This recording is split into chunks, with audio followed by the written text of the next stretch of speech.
This is way easier to me than selling insurance, but uh, or Right. natural, I should say. Yeah. Cool. Well, yeah, so I'll just get started by saying, yeah, thanks again for joining this, kind of interview podcast. I don't know what we'll call it, but just wanted to Yeah, provide helpful content for people out there that are on the Next Level platform. Obviously, that's how we know each other is through Next Level. I'm going to ask you some questions kind of about your background, history of kind of how you got into insurance, some of your successes that would be helpful for the community. And then as I ask you questions too, like, obviously I'm gonna ask you about technology and leads and stuff like that. Don't feel like this is like, I gotta just praise Next Level because I'm on here with Sean and he runs Next Level. So if there's something that's working for you outside of what we're doing, totally share that as well. So, but yeah, yeah, thanks again for joining, man. I appreciate it. yeah, absolutely. It's an honor, and I'm excited to. This whole industry is a lot of fun, and it's cool because the scalability of what we have at hand. And so it's open enrollment, right? So it's our Yeah. Super Bowl. So I'm trying to continue on the things that have been working, but also keeping my mind open to what a learning curve could look like for other strategies and themes that we're seeing with people, like people that are coming in, that are inundated with only ACA and they want to look at ACA only, all this kind of thing. So it's been fun. Right. So how did you, maybe just real briefly, like how did you get into the insurance world? Yeah, so I actually was unemployed. My wife and I were fresh out of a youth ministry for 5 years full time, and so we were unemployed, kind of looking at next steps. wasn't really sure. And then a friend of mine that I had met a long time ago was actually my camp counselor. He posted on social media the same day that I had gotten clarity upon our next season, and so I'd been seeing him post about it, and it was not on my radar. And then I was like, you know what? I got told no for this next thing we were gonna do, and so I just went ahead and plunged. And whatever I do, I can't do it partially. I have to either just be in or out. So I gave him a call and I learned the business model, the overall nuts and bolts, and then I just dove. We took off. Gosh, it took me a long time to pass the test. I mean, a lot of people get discouraged easily, and it's a lot of information. But I just know from experience that failing the health test 3 times and the life test 3 times, that is no indication of your capability to sell health insurance or really service people at a high level, because test taking is not the overall litmus test of your intelligence. Right. But yeah, it took me a while. I spent the fall, the fall of 23. No, not the fall. October, November, took it off for the December. And then I finally was selling full time March. So I've only been selling from March till now full time. Um, I've Oh, gotten, wow. Yeah. yeah, so I'm still pretty fresh into it, but I'm building out an agency with different agents working with me, trying to build that portfolio up and help others do what I've been able to do and learn simultaneously because I'm still within my first year. So I just plunged in, and I always tell people too, I don't have really a plan B. This is it. I mean, Yeah. I'd rather commit to a year or 2 years and then reevaluate instead of just committing to it for a season, because there's always going to be ebbs and flows in any industry. So I think that's important, is just knowing the cycle that comes with it of up and down. So Yeah, for sure. I mean, that sounds like the right mentality. Like especially in this, I talk to agents that come on sometimes that are like, I'm doing this 10 hours a week or I'm doing this part-time. And I get it. Like when I started in the insurance world, I had to do it too. I had a full-time corporate job and I was needed proof of concept. Like it's scary. And I have a family, kids just take care of, wife. And it's like, you know, yeah, you got bills to pay. So sometimes you do have to start part-time. But I think the mentality of like being fully committed, because you see a lot of agents that are like, I'm going to kind of do this partially. It's not kind of a kind of do it kind of business, is it? no, it's not. And the thing is too, it's like there's a lot of conversations around that, but everybody is built differently, has different skill set, mindset, all that. But then also, I think not in a negative perspective, but a lot of times people, they forget the bandwidth that certain people have, where they might have the passion, the drive, the entrepreneurial spirit, but Hmm. they literally don't have the margin. We're like, oh, just keep selling, keep doing it. Well, it's like, well, what's their full scope? So like, I think making sure you have that understanding of what you literally can do and then commit to that. If for a season it's only part-time, you just have to be realistic in your expectations that, okay, I might not scale my business at a faster rate, Right. but being excellent at what you're involved in that moment, for what you can provide, and what you can do. That's the biggest thing where it's like, why is so and so not selling the last 6 months? Well, they have a two other jobs and family, and somebody's been sick, or you just don't know. But I think realistic expectations for coming into the onset of it is like crucial. I was like, hey, I'm going to do this in my full time job. I'm clocking in. Like I'm treating Right. it like I'm clocking in. Yeah. And you'll learn quicker, and you'll make more mistakes faster, and you'll learn. And I think it's made a difference in me. And it's funny too, because like as we've talked about, like I'm not super, I don't have a long tenure in this, but I could already see trends of things that I think will be reoccurring factors to being successful in the long run. Yeah. We say income producing activities. How many phone calls am I making? How many discovery calls or fact finding? All those metrics are important, but I think ultimately having the right attitude and showing up every day and treating it like your full time job, if you have that bandwidth, is imperative on the successfulness. So, Yeah, for sure. So speaking of kind of treating it like a full-time job, showing up every day, what does kind of your day-to-day look like? What does a day look like for you? Um, you know, doing insurance. yeah, so I'm a little scatterbrained, but also hyper focused on some of the organization. So I utilize the phone reminders. I utilize my calendar that's obviously hooked with my NextLevel, and then I also have I call it a heat map. Okay, and it's just a notepad on my computer, and it kind of goes through every day tasks that are like, I got to get this done this week or a specific day or this month, and that way I kind of put it all on there, so I'm not thinking every day I need to accomplish everything. Because especially when you're trying to communicate with people, if they're frustrated, you're trying to navigate their calendar. If I'm not organized, and I get overwhelmed. So I look at my calendar first. I look at my tasks and my reminders, and then I'm always moving people through my pipeline. And I've added more pipelines too, to my opportunities that kind of Yeah. help me process and make sure I'm appropriately reaching out to a lead enough times. Um, but I'm always referencing my reminders and my calendar, and then making sure that I'm calling people in the morning and in the afternoon too. I kind of look at those days specifically. I can go into more of that too. Yeah. Um, Yeah. So are you like calling? I was going to ask you about that. Like, do you find yourself dialing a lot, or like how much do you dial? And then do you try to set apart times in each day? It sounds like you do to dial your leads or do follow-ups and things like that. yeah. So my philosophy on it too is like, and there's a lot of conversations around this too, of like what style of leads that you're bringing in, that you might have to call 150 to 200 a day just to get some appointments.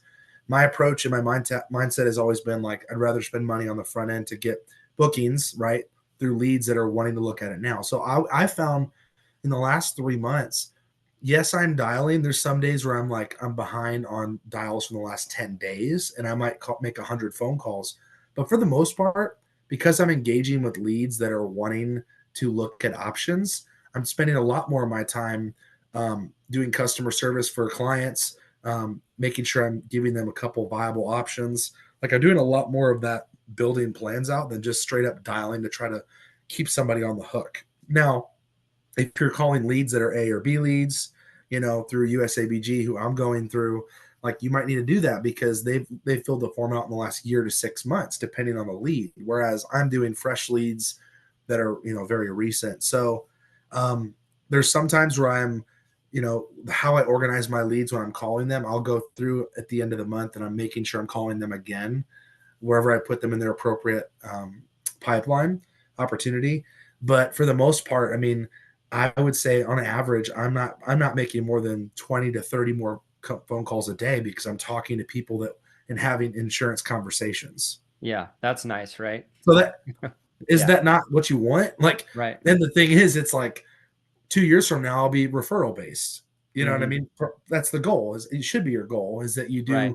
you do it at such a high level with great customer service that when you serve people, they're going to tell people about it. Obviously, like anything, it's like a good Hmm. burger joint down the road. They're going to tell people. And so you do Yeah. that at a high level, and then eventually that won't be a thing. But I'd much rather do that early on than have to just call, call, call, call, call. Yeah. Um, so Do you anyway, get like a lot of referrals? Are you good? Do you feel like you're good at asking for referrals and things like that? yeah, that's something that's part of my sales process that I've increased, is really making sure Once I know that the deal is closed and I've already built a rapport, I've already matched their energy. I've incorporated a lot of different. I've got about two or three different, I would say, scripts, but really just kind of cater to the person that is enforcing um, the referral pipeline. So I mentioned my website. I mentioned the program that I have. I mentioned how, hey, I've really enjoyed working with you. It's nice to talk to somebody like this that versus somebody who's be really rude. Like I affirm Yeah. them, and then I'll talk about that where it's like, this industry runs on referrals, and I'd love to help. And what I've been doing recently is I'll tell them like, hey, is there one person that comes to mind that would appreciate this level of customer service? Just one person that could use health or life insurance that comes to mind right now, and I'll get them talking, not just like a quick blurb. Because if you just read a spiel, they might be like, okay, cool. But if I ask them a question, it's just like you would ask them a question during the pitch call, like, hey, does that sound like something would benefit you? Well, yeah, and then they'll start to talk.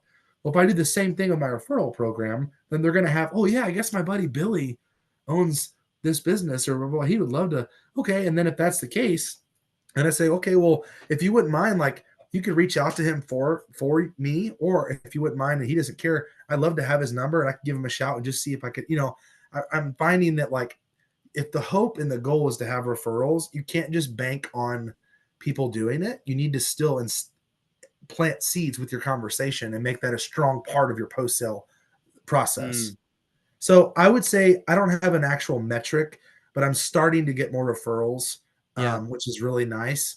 And then I'm getting people that are even referring me that I haven't even signed up that I'm scheduled to sign up later in the That's year. nice.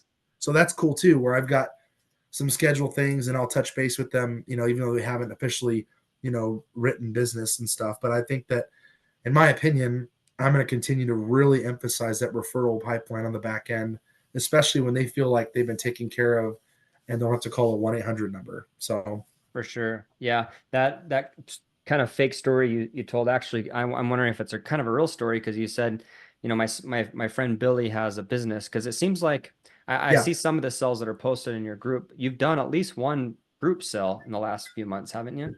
Yeah. I've done a couple of those different list bills that were, one specific one was a company that was spending almost 70,000 a year on just health insurance. And so I was able to, and they were healthy, they were best case scenario, right? So they were all able to qualify for private sector. But what I've really been trying to do is, explaining things really well in such a way where I build what I call a hybrid protection plan. And so basically, I'm building in term life insurance with critical illness or accelerated benefits, Hmm. acting as their catastrophic, and then like an America's Choice base plan, and then indemnity too, to be what indemnity was designed to do, gap insurance, Hmm. to work in conjunction with a major coverage. And so, man, like that company, I think I was able to save like $20,000 a year. And then every employee had three policies, high level customer service, money back in their pocket. I mean, it's a win-win. So, Yeah. And so if you saved them 20 grand, they're paying 20, and they were paying 70, then does that mean your AP is like 50K or so on that one? yeah, I'm still finalizing the last section of it, but it's crazy because yeah, the AP goes up, but then life insurance with the advances and stuff too. It's a huge blessing. Right. But then in Right. your peace of mind, you're like, they've got great coverage now too. It's not just a man, we really, it's not a sales pitch like it is, but it's also Yeah. like that you've done it well. So Well, one of the things I appreciate about you, and we've talked in the past about this, is, and you said it about, kind of using the indemnity as kind of a supplemental to some bigger coverage. Obviously, there's a lot of different indemnity plans, and there's different ways you can package them so that someone has really good coverage. At the end of the day, the client, they're in charge of what they want to get. And sometimes they just want the cheap thing, and you just have to do a good job explaining to them where the gaps in coverage may be. But you've done a good job, I think, in packaging plans together so you can really feel good and have that piece of, knowing that your clients are in a good spot, which is awesome.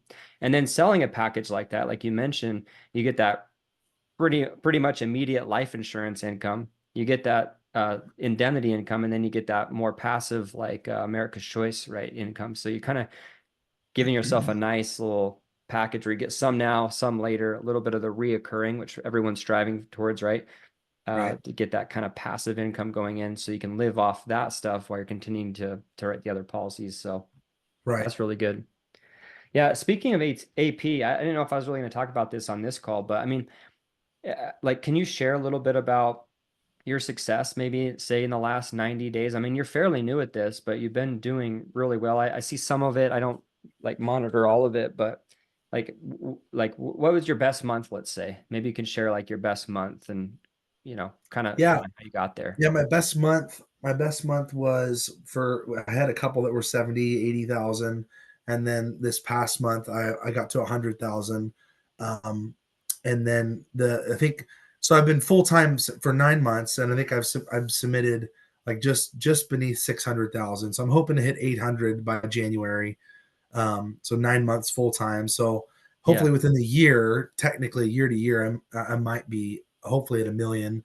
Which I don't know the numbers of like top producers or anything like that. Well, you're definitely up there for sure. I I'm just mean, trying to win every day. You know what I mean? I'm trying to win every day, pay my yeah. bills, build the passive income, all those things. But yeah, definitely. It's slower in the summer. I'm learning first year like ebbs and flows of when to expect things to trend down. I didn't know with the election too. What it's going to look like.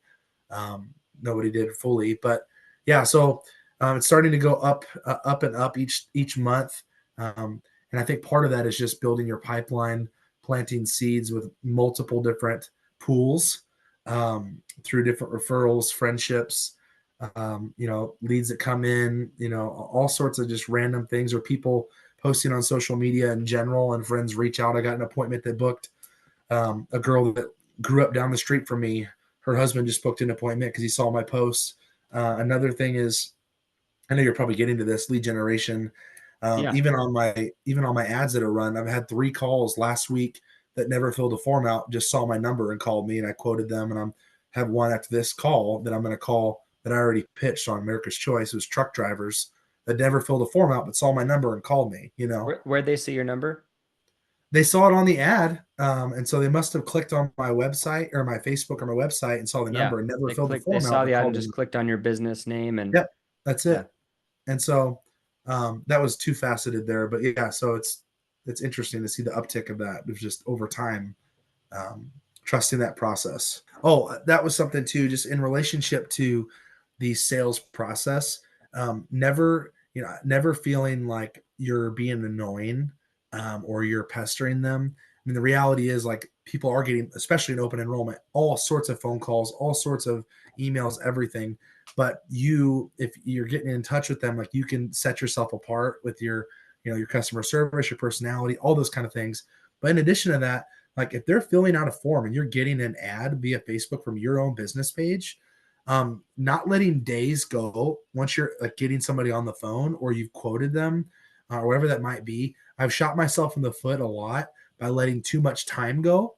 And I thought there was a great possibility of a closing deal. And then come to find out 10 days go by and I'm following back up, right? Or I'm touching base with them and we already got it taken care of. And Oh, it's like, and that's happened pretty frequently. So I think that's important note is like staying organized, staying on top of it, but also knowing like, hey, they've reached out and filled a form out. Like be a professional and be really on top of the details and don't let time go between sales.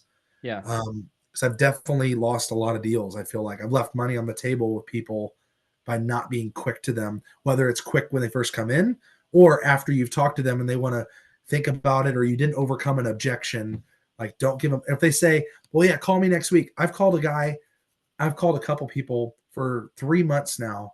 I've called them and they keep pushing me off, but I'm staying in front of them. And I've switched to, hey, I've got you on my desk to, hey, it's Caleb, your favorite insurance agent. Let's get this thing done. Like, I'll just give them a hard time. And Yeah.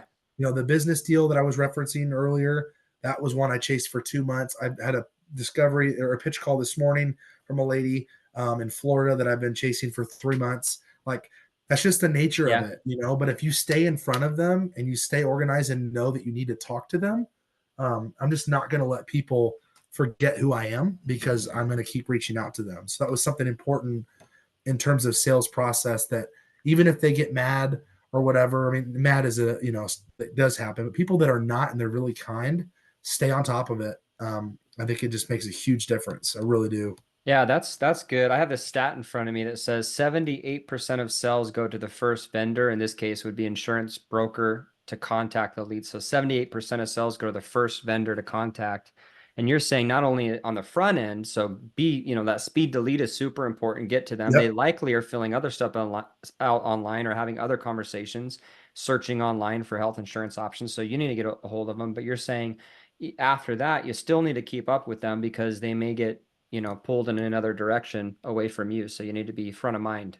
Yeah, and then the last thing too, I would say to add to that is the ingredient that I've noticed as a trend is if they're pushing me away, there's always a reason. If it's not just like a bee, they're just like a nuisance. It's like I'm waiting on this to come back from my taxes, and then I want to look at this. If you find out what their why is, why they're waiting, then offer a service. Like for instance, so the discovery or the pitch call from today, she was waiting for taxes to come done and to be done, and then she started a business. So she was waiting. I said, well, hey, I'd love to look at the plans that you're going to be available to after those numbers are crunched. So let me know. I'll call you next week and I'll make sure that I call you again. And we're going to look at these numbers together to make sure you're in a place that's not going to hurt you, but it's going to help you. So that's 3 weeks of doing that. And then Yeah. finally, I'm finally able to get the appointment because I've already instilled enough rapport that I'm not going away, because I offered a specific thing, not just, hey, let's look at your options, but it's like, when you get the thing you're concerned about, I'm going to help you navigate that process. That's So, huge. That's huge. And yeah, I think if people think of it that way, it's not just transactional, like you're trying to help them and trying to yeah, think of other ways to help them. Like, yeah, hey, let me provide value to you. Let's take a yep, look at those together versus just like, all right, well, once you get that, give me a call. It's like, no, they need your help. Like they need help yes. navigating all. They want somebody they can get on the phone with that's actually going to be able to consult them and they have no idea what's going on.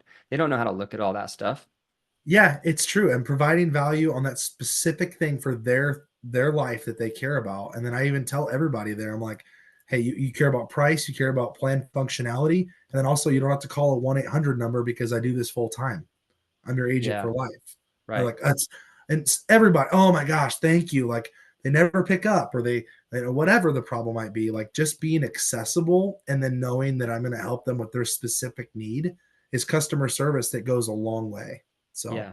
And it goes back to that principle that's so powerful is you're providing value up front, yeah, you know. So absolutely. I thought it was nice. a key component to the sales process of just follow up and customer service and the nature of chasing leads. Awesome.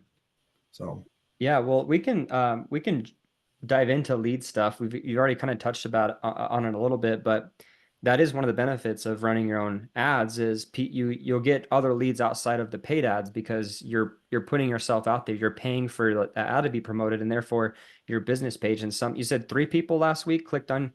Was it 3 people last week clicked yeah, on 3 people last week called as soon as so open enrollment started. People are on the hunt and they're getting a lot of phone calls and inundated with information. And so the quicker you can, be responsive and be personable with those people and makes a big difference. yeah. Yeah. So So let's talk about leads then. yeah, Kind of what does your lead strategy look like? You've already mentioned a little bit, but maybe you can kind of explain, what are you doing? What's working well?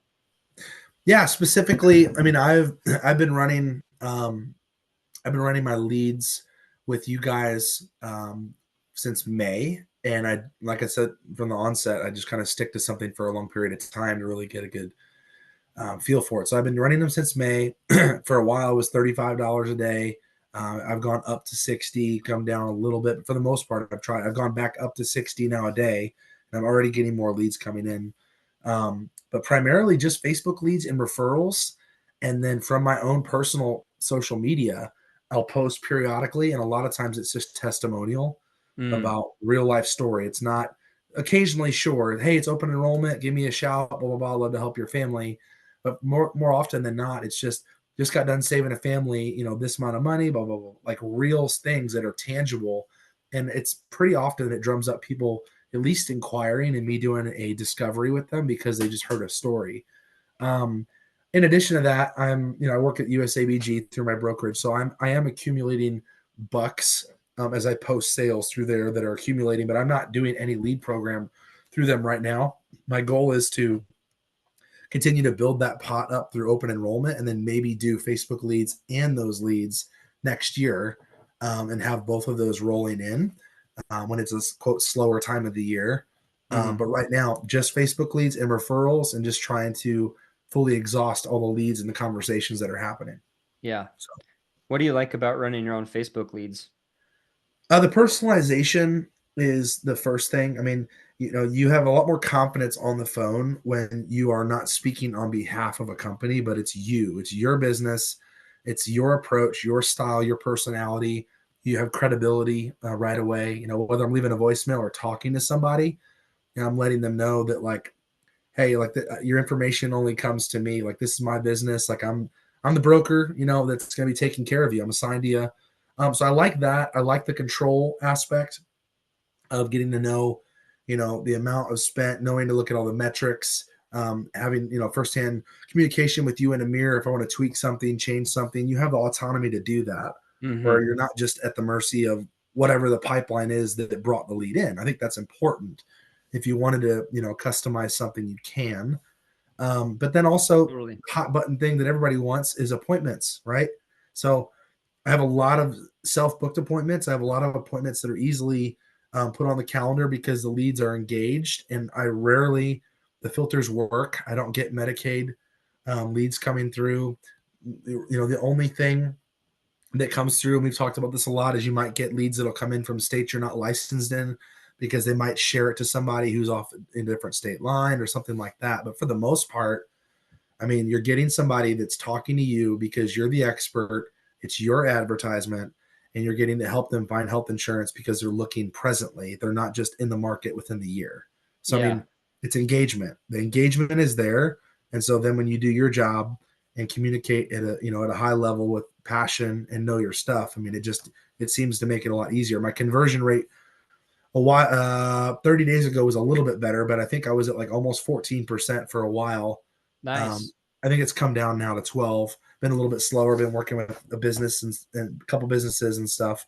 But yeah, really pleased with the conversion rate and then the overall conversations, and not just getting voicemail or bad numbers or whatever. So Yeah, I mean, I think, that like you mentioned, running your own ads, those prospects are warmed up to you personally because throughout that process, they see your business name, they see your name, they fill out the form, they see your name again, they click on the link at the end to schedule an appointment, they see your name again. So by the time you text them or call them, it's not the first time yeah, they've seen or heard your name, and it can really warm up that versus just like, hey, who's this Caleb person? Never heard of them before. It's like they might remember. Well, they will remember, especially if you're getting back to them soon. Of course, you have the yeah, immediate text message being sent through NextLevel, introducing yourself, but calling them too, I think that's a huge piece of it. And then you do have some customization because if something's not working. I remember earlier on,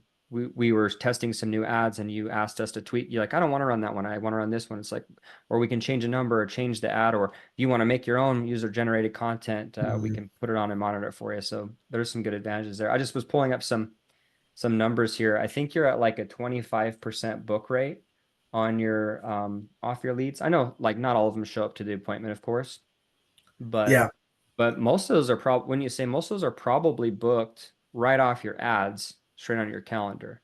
So as you're mhm, running ads, you'll get notifications that you got appointments booked, right?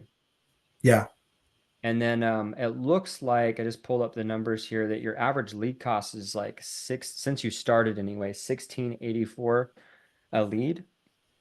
So you're spending like just under 17 bucks for a lead. And if you're let's say mhm, you get a 10% conversion, so let's say $17 leads, and let's say you spend let's say you get, let's do the math on this for a second. So you spend 100 bucks divided by 1684, you get 6 leads. Well, we'll probably have to do more than that. Let's do like yeah, what's the math on there? Let's say you spend 500 bucks on leads and you're getting $17 leads. That's 30 leads, and if your conversion's even at 10%, that's 3 sales off 500 bucks. And I don't know what your average AP is, but I mean, probably 5K, I think, is an average for most people. yeah, And so, and I don't know what your commission rate is, of course, but I mean, you're easily making easily for more than 4 grand.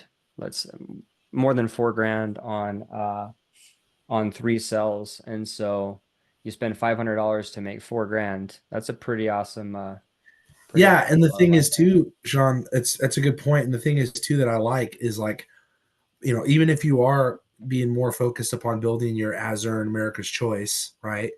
Like Yeah. you're still doing less phone calls to build that up at a quicker rate than if you Hmm. were to just not get the advance and just continue to make a bunch of phone calls to build that up. Like I kind of made a conscious effort to like, okay, I'm getting more appointments. I'm having more conversations with less dialing.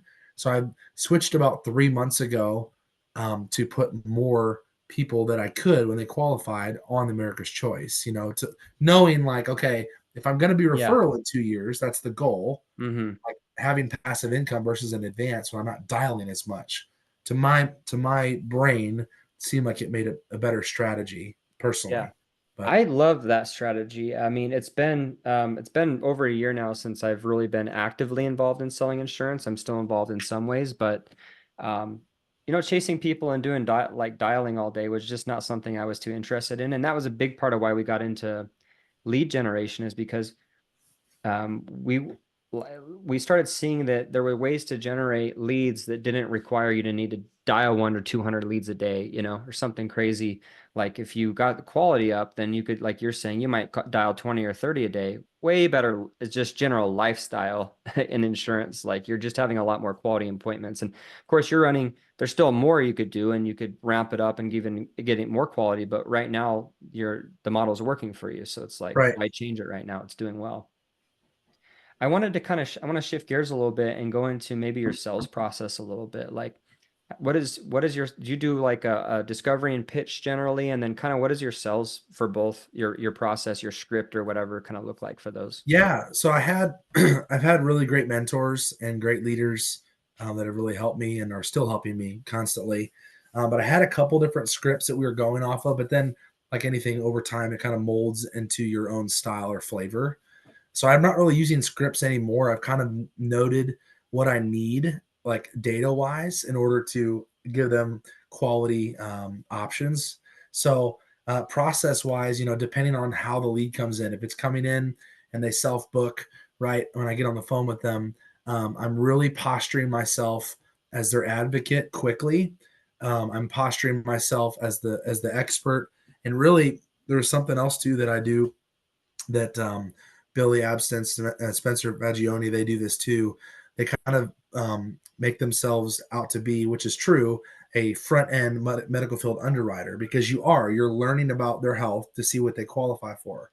Hmm. And so when you do that on the front end, my process has been really like, hey, I'm not trying to just give you one plan and hope you buy it. I don't wear a t-shirt for a specific company. I've got these contracts with multiple companies. So really Yeah. it's about me learning what you want, where you come from, what you're desiring.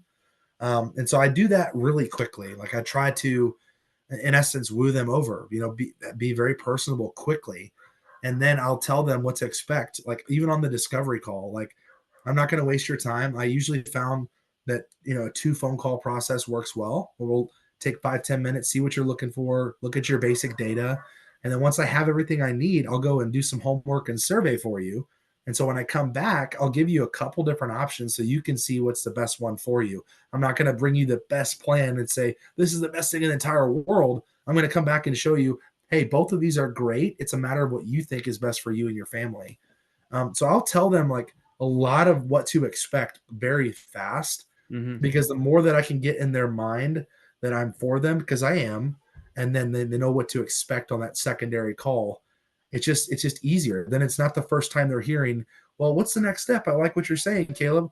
Well, you're going to put this application in. I'm going to need your payment and social. Whoa, whoa, whoa, what do you mean? So I'm always trying to preload them with what they're going to expect. So then when they hear it the second time, they already know that that's going to come around the corner. Um, Yeah. but anyway, yeah, a lot of different strategies or word tracks or whatever. But I just think that the quicker you can be human, the quicker that you can develop a personal connection, and also kind of, in addition to like I was talking about how, personalize a touch, all that kind of stuff. I think positioning yourself. Oh, sorry, my son's yelling out my office door. I can barely hear it, so you're probably Okay. fine. Yeah. Is to position yourself like a team too. Like I'll use like word tracks. Like, yeah, I mean, a lot of people on our team, like we write, these are the kind of policies we write, Yeah. or hey, if I can't help you out and you are in a good position, I'll let you know that. But we have a really strong team that knows a lot about this industry. So, I mean, I'm always like giving them confidence and giving them the persona or the idea that like I am the best at what I do, because we should be, but Hmm. also I have access to people that also are really good at it. So they're really being supported well. So I found that to be really helpful in the fundamentally on the front end of our conversation of my sales process. And then obviously, my dad calls them tire kickers in my sales process as well. So people that are just, I'm just looking around, like I'll try to sniff that out pretty quickly because they're not going to buy anything. And you don't want to spend all your time developing rapport, gathering data if they're just going to balk on a price. And so I will talk about numbers quicker than most people, I think, from what I've Okay. seen. Yeah. If they're like, I'll find out quickly what they were paying, what was a deductible, what do they not like, and then I'll use this track too of like, what are you willing to invest in your health insurance, because premium gives a peace of mind, and I will give you the best possible option, but you got to know it does cost money. So what were you willing to invest in your health insurance, so I can bring you something that's going to make sense and not shock you. Yeah. They're like, oh, okay, because then if they're like, well, I want $75 a month, it's like, okay, well then we can quickly have that conversation that that's not realistic in the market or in private sector. So that was a lot of randomness, but No. Yeah. overall, I'm always doing a 2 phone call process unless it's like 100%. It just makes sense right away. Yeah, but I Yeah. could probably go into more on the actual on next level, like the actual pipeline that I do. Yeah, yeah, I'd be curious about that. I just want to, yeah, just kind of one of the things you said about getting straight to the point. I think, rapport is important, right? Like building a little bit of rapport and trust. Like people buy from people they know, like, and trust is Yeah. the common saying. But I think some agents they err on the side of, hey, I'm going to be your best friend on this call. I'm going to charm you and all this, and that works for some agents, but it doesn't work for others, and you can end up Mhm. wasting a lot of time. And you Yep. do have to be mindful of their time and yours. And thankfully, when you get to a position like yours where you're selling a lot, you naturally kind of have this disposition of, hey, my time is valuable. I don't really need you to buy. I'm not desperate to become your best friend. I'm here to help you solve a problem, with purpose. Yeah, and I think asking key questions, because everybody will have a different style, and you'll match their energy. And like, there's those basic principles that are really important that anybody teaches. Is just naturally like somebody's like, no nonsense, quick to the point, cut you off a lot. Sometimes if you just match them and do that same thing back to them, they'll respect you. And others Yeah. want to go through the weave of a long conversation of how we arrived to here we are today. You know what I mean? It's like just knowing that, and then it's like learning how to leverage that either to close the deal, advance the sale forward, or just move them along. It's not going to work. So I think the Yeah. quicker you can discover that beyond just the general data of where they're actually at in terms of, are they capable of getting on a plan soon? If not, sometimes I'll even tell them, like, if they're talking and then I don't find out that they're not looking to get on a plan until February of next year, then I've done myself a disservice. We're spending all this time, and then it's like, well, actually, it's not till March. So I try to ask them early Oh, on, right. Yeah. hey, when we're trying to find you something here. When would you want this to start? It's an important question, key question. Yeah. Well, shifting over to, um, you're going to talk about your pipeline a little bit. I guess Yeah, we could kind of turn this into pipeline slash. I know you're obviously using Next Level, but like, how do you use technology in your business? How is that helping you? How do you use it to keep track of stuff? yeah, absolutely. I mean, I for the first 3 months, everything was paper, and then I used Next Level just to like have a lead in front of me. I didn't understand it, so I was doubling some of the process. But now I'm 100% um, only writing in my notes on the actual person, right? Whether I call them, text them, whatever. And obviously I can look back and see that in the middle, like where the call, text, email went out to them. Hmm. But whatever I'm doing, whether it's building a plan out, leaving a voicemail, writing down their discovery information, leaving a note for the future, I'm putting that in there. So I just have a copious amount of information because, as we move forward and talk to so many people, you don't remember. You have to have a lot of notes. So I will do a Right. ton of notes on there, and I'll follow up on that. But if I will, I'm looking at it on my other screen. What I kind of set up for me that seems to work, and everybody has different approaches, is I have my new lead that comes in, and then anybody that's in there, like I need to call, like now, right? And so after I call them, say they don't answer, I have a new my next pipeline is called new lead this week, and so that means I need to call them within the next 2 days, right? Mm. And so after I call them and they say they don't answer again, I'm moving them again to another dial again, and it says look at AM PM. So now I've called them 2 times, and I might have called them at the same time of the day. So I'll make sure that I Mm. look, hey, Tammy hasn't picked up at 9 and 10 a.m. Let's try 4. Right. Um, Versus calling the that's same time every day. Yeah. Yeah, and it's sometimes you just don't think about it. It's like, well, I get to it when I get to it. But if you're strategic upon your call, it can make a difference. Mm-hmm.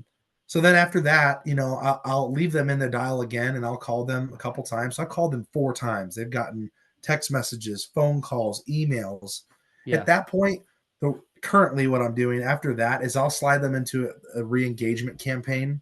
This is after about 2 weeks or so, 10 days, Mm-hmm. um, because it's going to drip on them, and then it's going to continue to you know check in with them, and basically absolving myself at the moment of just calling them and then being them on my radar. But now if they follow up, or I do intercept them on those 3-4 phone calls, then I'll put them into different pipelines, whether it's following up for a hot lead, setting an appointment, a no-show. If you're not getting in touch with them after 5 phone calls, doesn't mean you stop calling them. A lot of people, they make interceptions, or they intercept them at the 20th phone call. You just don't know. Yeah. Yeah. So, but what I'll do is I'll do 5 times, and then I'll put them in a new pipeline, and then at the end of the month I'll come back and I'll call them again. Mm-hmm. But I just find that it stays organized, and I know what kind of touch points have happened if I just follow the process. And then another thing too, it's important, is when the lead responds via text and it's not stop, right? It's like, well, I'm at work right now, call me later. And it's in lead responded. I make sure and I go through there and I'll respond via text or call. And then I'll even take those lead responded and then I'll text them, right? Or call them, and then I'll put them in my dial again, right? And so they told me that they're not available at this time. So then I'll look at the timeline when I did, and I'll Yeah. call them on the opposite, just paying attention to a couple of those key details, to try to make that connection with them is what I'm doing right now. Yeah, just being smart about it, being a little bit strategic. How are you actually, what are you doing to put them in that re-engagement campaign? Like, are you clicking the little checkbox, or how are you throwing them in there? Yeah. So this is funny. I'm typically not very tech savvy. And so like, there's probably a quicker way.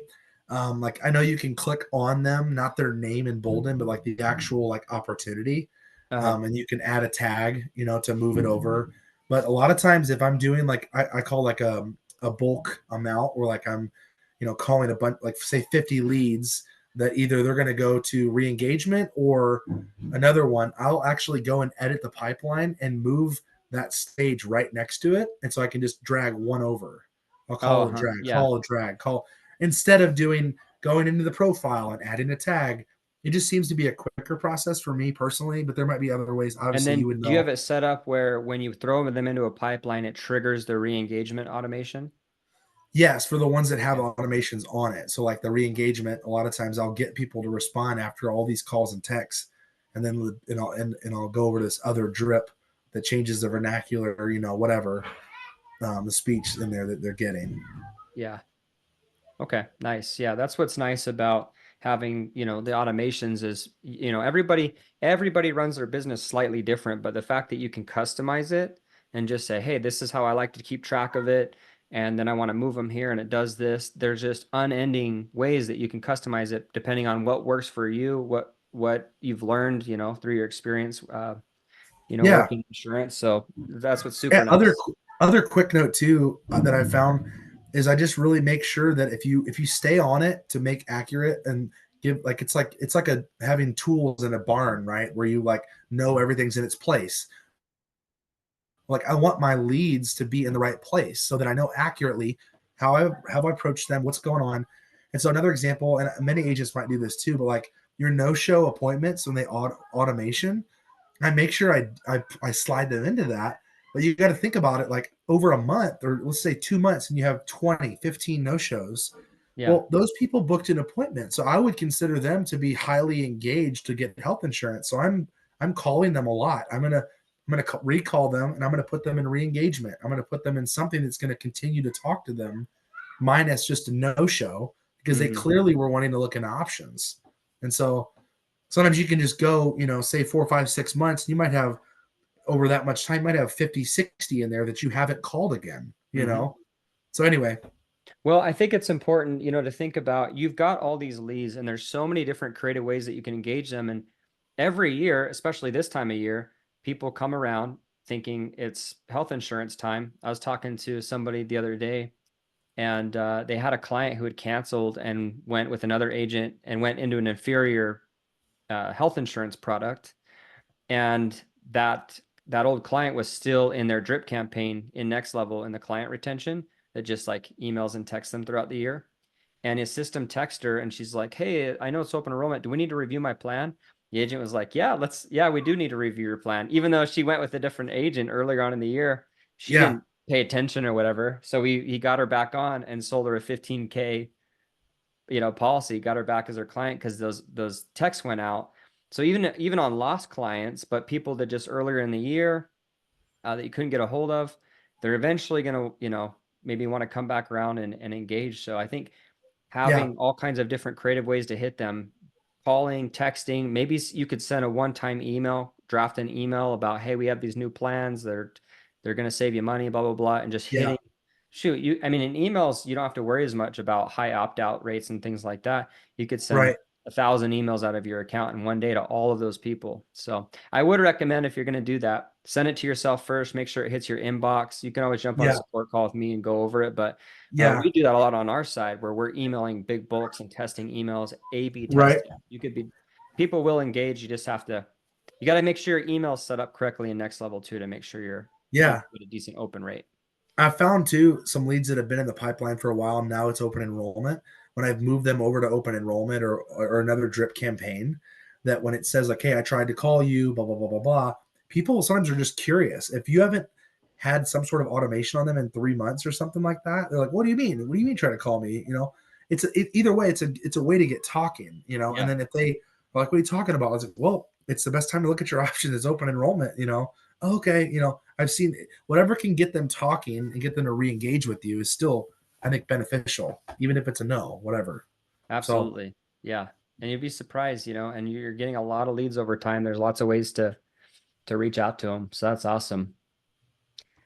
So, kind of shifting again here, you said you're building a team, I think, earlier on, maybe before we started recording, but you've kind of been building a team. Kind of what does that look like? How are you building a team? How are you training those agents? yeah, Maybe explain that a little bit. yeah. So I want to build a passive, obviously passive income book of business, as earned, advance, all that kind of stuff. But also, I think I love leading. I love, I'm a natural leader. I love helping people run at a higher level in general, in anything, whether it be spiritually, in their business world, whatever. Hmm. And so that's always something that like naturally I want to do. But obviously, it's still a great opportunity in this business to, have another form of income is to have a team under you that's building their own business. And so right now I have 3 that are working with me. I've got 6 others that are in school. So my goal is, and I have a couple goals. So like I have more than a couple, but the primary ones in this is, I would love to be 100% referral based in a couple years from now. And then I would love to have 20 agents, at least, 20 agents, 10 of them that are producing, you know what I mean? Yeah, Um, but with that, it takes time, right? I mean, you're always going to have time, whether you're helping your clients or helping other agents or whatever it might be. But a couple of the things that I think is really beneficial for anybody in general, but it's especially when you're first starting, is things that I didn't have right away. Is really doing the full process of what it looks like to be doing this full time. And what I mean by that is not just having all of the data and scripts and the enrollment pages and the all those things, but doing the full scope of it. So from doing a discovery call, a pitch call, having all the bookmarks of all the things you'll be working out of day in, day out, and then all of your pages where you're going to write business, doing applications fully. There were so many times where I had a lead on the line ready to go, and I never submitted business, and I don't know what I'm doing, and that's yeah, so stressful. And so for these new agents, I've been doing a lot of one-on-one calls and doing everything with shared screens of like, here's how you submit an app for Manhattan. Here's how Allstate looks like. Here's how America's Choice looks like.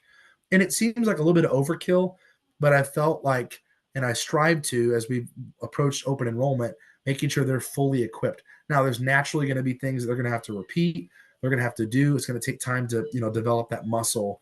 But I think a lot of times it's easy to just give them all the ingredients and all the tools and just say, go get them. And then it's like, that's great and all, but like, you can show them that first few months and then they're going to learn at a faster rate and ask you less questions because you spent more time on the front end. It's the same mentality and philosophy of the lead generation, in my opinion, is devoting that investment on the front end, knowing it's going to reap dividends. I mean, one of the things too, I'm a person of faith that, there's a passage in Ecclesiastes 11 that talks about, I'm paraphrasing, but basically like the farmer that waits for great weather will never plant, right? He's Hmm. never, it's perfect weather. He's never going to. So it's like whether you're getting as many poles as you can in the water, as many seeds in the ground, agriculturally speaking, like the more that you have, you're going to reap dividends later. And so like I'm trying to develop that mentality into my agents so that it might be a little nerve wracking on the front end and maybe too much information, but at least they can chew on it and I can work with them hand in hand instead of expecting them to rise without leading. So, everybody will have their different, flavor per se, like we've said, but I think the more that we can dummy it down and just hyper simplify it, it just helps them so much so that when they're on the phone with somebody, because what's the number one thing people say? Well, when I'm on the phone with them, like, what do I tell them? Well, we've already had all those conversations and they, Yeah. we're walking through like the person on the phone doesn't know that you're new. And if you just get this data filled out with your own personality, then we'll get off the phone for the second call and then we'll talk through the next process. So Yeah. anyway, I just really believe in doing a massive investment on the front end, and then it's going to make a big difference and produce fruit later on. It just will. Hmm. It's Yeah. inevitability. So Yeah, and honestly, like, yeah, they don't know you're new, but it almost doesn't matter. Like, I think people take themselves so seriously. You already know more than the person you're talking to generally. And it's okay to be a little bit vulnerable and yeah, not even know the answer to every question. It's okay. It's okay if you need to say, "Hey, this plan recently changed," or "I don't know this particular line item." I talk to, I talk to agents every day, all day, and sometimes hmm I put on a little bit of a people come on the platform and they want to get their CRM set up and the ads and all these streamline their automations and have this set and that set and analysis paralysis. And then they're doing yeah, all the same with all the carrier products and the sales process. And I'm like, even as someone who's huge on CRM and automation and who and I use it for my own business every day, it's like I told someone recently, like, hey, just set the CRM aside and just start calling your leads, just start getting yep, after it. You don't need to know yep, everything and you're going to learn way faster. So you just yeah, need to get absolutely, started. Yeah. The technology can be overwhelming. Learning new products and carriers can be overwhelming, but you're going to learn way faster just getting on the phone and just start dialing and fumbling through. And if you fumble through a few, it's okay. Every single call you do where you fumble, you're going to learn. If you didn't know the question that they asked, you're going to for sure know it next time. And it's not necessarily going to kill your sell just because you didn't know it on that call. You don't have to know everything about everything all the yeah. time. That's so true. And I was going to add to that too. Like, there's a common phrase you've heard, I know, is not getting into the weeds. We've talked Mhm. about this a lot, but I found that I'm going to get into the weeds for the weeds that the customer cares about. Like on every discovery call, right? I have a pain point and then I have a common ground reminder. So, like, what does they not like about what they currently have? And then what's a common ground rapport I can build with them? But if they really, really care about the out of pocket max or catastrophic, man, the worst case scenario, like, and they want to know the ins and outs of that, I'm going to talk about it. It's Mhm. not, you don't want to just gloss over it and then they're going to call you frustrated. You want to lean into what they care about. What So they anyway, care about. And that's an important piece, right? What they care about. Sometimes I was just having a conversation earlier today, and it's just like sometimes especially if you're really strict to your script and your script is like highlights all the things, they might not care at all about PPO network. They don't care at all. They wanted to know what the price is and if they covers their prescriptions. And you go on for 10 minutes about PPO and 10 other features that just overwhelms them with information. right, exactly. And it's like, and once again, it comes back to what you're talking about. Like, we are the experts. We do have a lot of information. We do know a lot. Where it's like, if they're just okay, sounds good, and there's a lot of silence, more than likely that you're ready to advance the sale. They don't need any more data. They already Yeah. are building in trusting with you. And I think that comes with reading people well and being on live dials of people that can tell you like, hey, they're ready to go. Like tell them if they want to put the application in, like just move forward, you know? Yeah. So Well, kind of to wrap this up, get like ideal candidate. I know, you're building a team.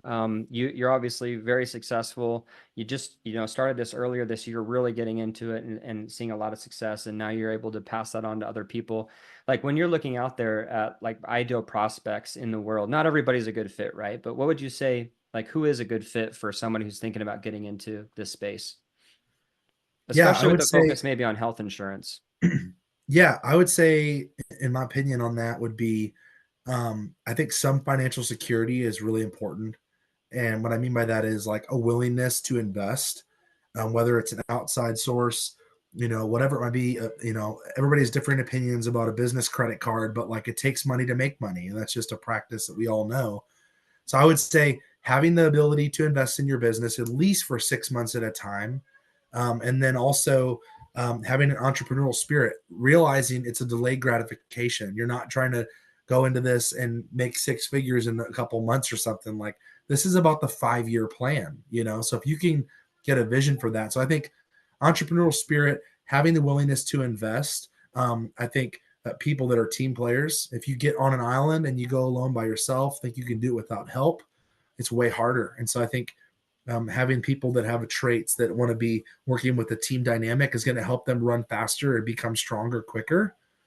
And then also, just practically speaking, if somebody wants to do a part-time gig or a full-time gig, part-time gig, if you've got kids and you don't have another job, like it's hard. Like that's a real difficult tension of like how much time can you really devote to this versus what you really need to have with your other job and your family and all that kind of stuff. So that's a tough one. I think that if you're willing to do the long term play, even if initially it's not as much, but knowing like I'm not just going to try it and then jump out, like it might be an increase for later. But yeah, I don't know. That's a hard question in that regard. But I think the biggest thing is just the having grit and entrepreneurial spirit, and then having the willingness to invest and trust the process. So if you're somebody who quits something quickly or doesn't have I would just say, emotional strength too, because you have to be able to push on and push through, knowing that you'll close your computer today and it might have been a tough day, but tomorrow a business owner could call or you could have a huge deal. You just don't know. But the earning potential in the vehicle of insurance is like anything else that we've seen, right? I mean, it's super cool. I mean, for somebody who, doesn't have to have this massive overhead to be a business owner, and then in 5 years from now, be making two, three, $400,000 a year easily, very, feasibly if you devote yourself to it. I mean, it's really cool to do that and then have autonomy over your calendar. I mean, just a real quick anecdote, but like I was in full time ministry for years where I had paid time off was like for the first year I could only miss one Sunday a year. Now it's like you work hard on these first couple of years and like the holidays, traveling. I was able to go on a 66-day trip this year with my family, and I worked Monday through Friday, but we were in Florida and Georgia and Tennessee Wow. because it was remote. So like, what is your why? Like, developing that like, hey, the hardship is worth it, knowing that like, hey, this is gonna build a life that I could be, being radically more generous. I could be, so into so many different areas, be at all of your kids' events, whatever. There's just not something that I've found that makes more sense for the long-term goal for anybody's kind of setting, if you will. So yeah, Awesome, man. I appreciate you sharing all that. I appreciate you jumping on here and spending this hour with me. yeah, Yeah, thanks absolutely. again. Lots of good insights. I'm sure it'll be helpful to people that tune in and watch this. But thanks again for joining, man. Appreciate it. Yeah, And absolutely. it's Thank you, okay if Sean. your Thanks for kids are everything. crying in the background too. I can barely hear them. Okay. Yeah, Yeah. he's crying for sure. All right. Appreciate it, man. Thanks. All right, brother.